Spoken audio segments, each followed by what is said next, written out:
Cotton বিশ্ববিদ্যালয় আছুগতৰ উদ্যোগত আজি কটন বিশ্ববিদ্যালয়ৰ চৌহদত আমি এক অনুষ্ঠানৰ আয়োজন কৰিছোঁ। আমি পাহৰা নাই কা আন্দোলনৰ পঞ্চ শ্বহীদক শ্ৰদ্ধাঞ্জলি জনোৱাৰ উদ্দেশ্যে আজিৰ অনুষ্ঠানটো আমি আয়োজন কৰিছিলোঁ।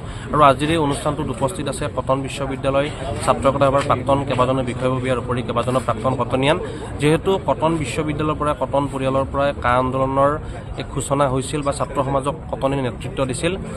আমি কটনিয়ানে কা আন্দোলনৰ শ্বহীদক পাহৰা নাই আৰু শ্বহীদক উচিত মৰ্যাদা দিবলৈ আমি অতি শীঘ্ৰেই আহ্বান জনাইছোঁ। আৰু কটন বিশ্ববিদ্যালয়ৰ পৰা এটা কথা ক'ব খুজিছোঁ যে শ্বহীদৰ পৰিয়ালে ন্যায় পাব লাগিব।